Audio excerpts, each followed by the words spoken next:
It's crunch time. Your fantasy football season's on the line. Who are you going to start? Well, hit that like button, guys, because I got 3 running backs that can help carry you to the fantasy football championship.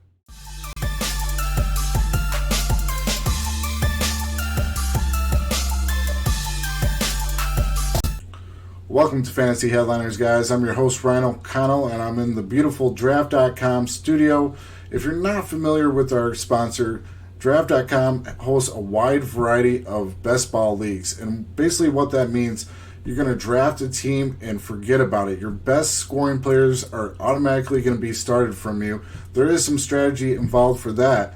But luckily for you guys, me and Jake are going to be doing weekly best ball videos to give you some strategy and some insight on the type of players you want to draft, who are some good values, and to try out some different strategies in those best ball leagues. So make sure you stay tuned for that. If you guys are interested in drafting with us, go to draft.com, use our promo code HEADLINERS. You'll get a free $3 entry into any contest that you like. And then just look for me and Jake on draft.com. We'll be doing this every week, and you can draft along with us, get some good practice in for your fantasy football drafts come 2019. Also, we just released our draft guide. It's only $19.99, and it's available on our website, fantasyheadliners.com. It literally has over 500 pages of information. I dare you guys to go check it out and tell me it's not a great value. It's literally going to be the best bang for your buck that you guys see all season long. But without any further ado, let's jump into these 3 running backs I have for you to help you carry you to the championship game. The first running back I really want to talk about is Kenyan Drake. Now, some of you might be like, hold the phone, Ryan. Why are we talking about Kenyan Drake? No one cares about Kenyan Drake. Well, you guys really should.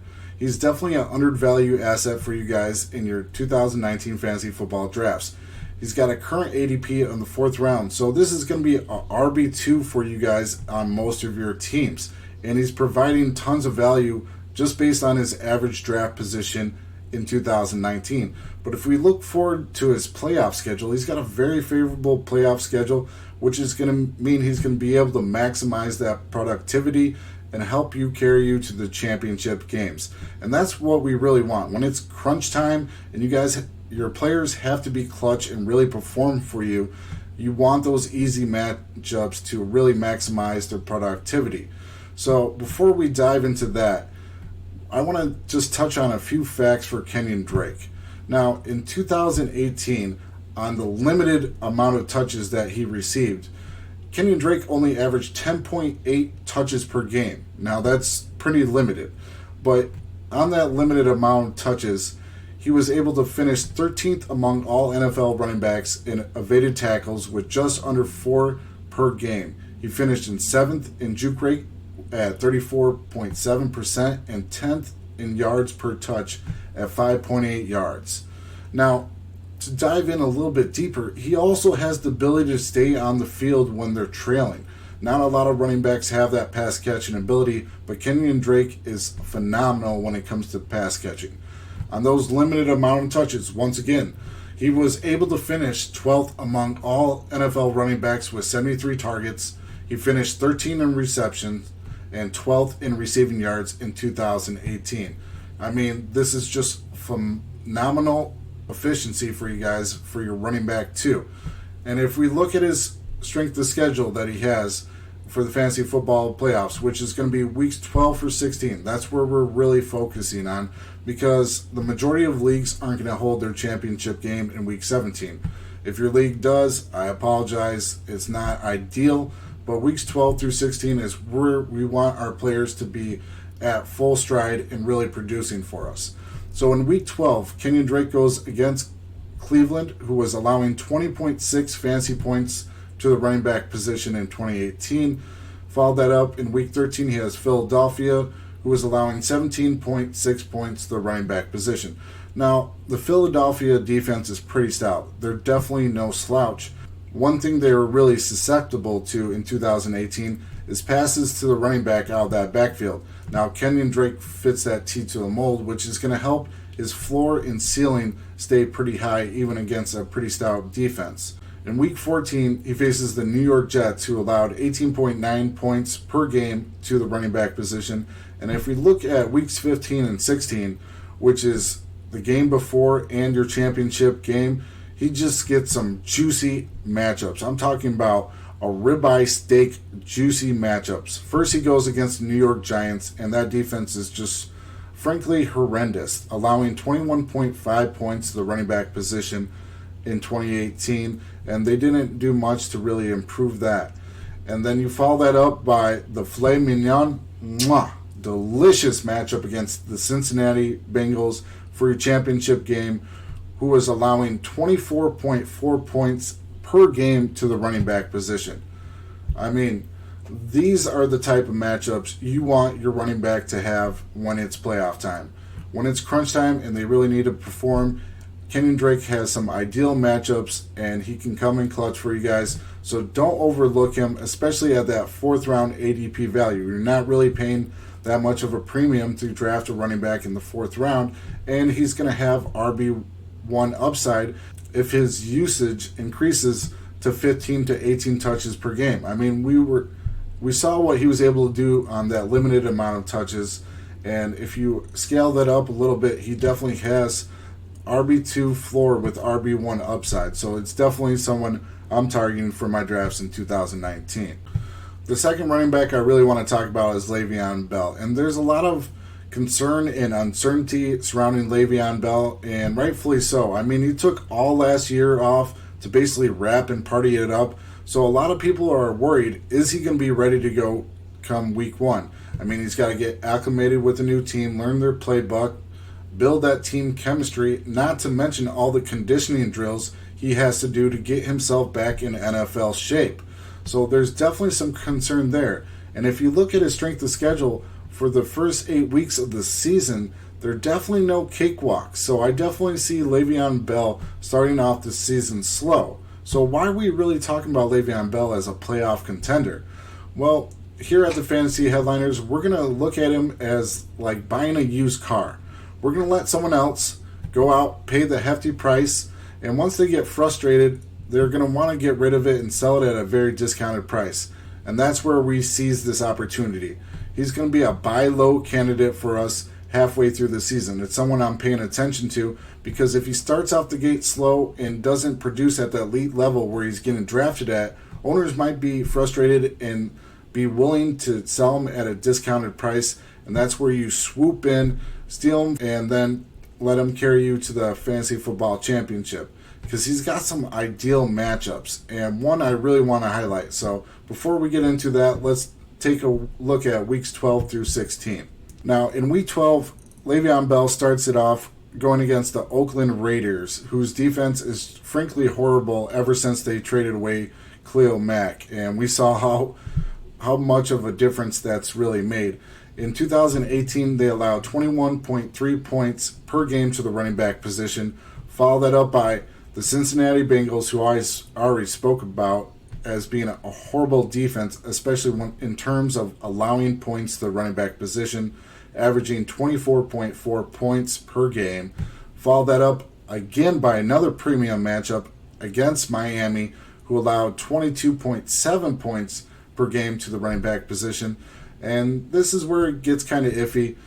He has to face the Baltimore Ravens in Week 15, which is definitely a pause for the cause. I mean, the Ravens are a stout defense, and they're very good against limiting running back productivity. This would be like the one blemish that Le'Veon Bell really has for his playoff schedule. So it's definitely something to take into consideration. But if we look forward in Week 16, he gets a revenge game against the Pittsburgh Steelers.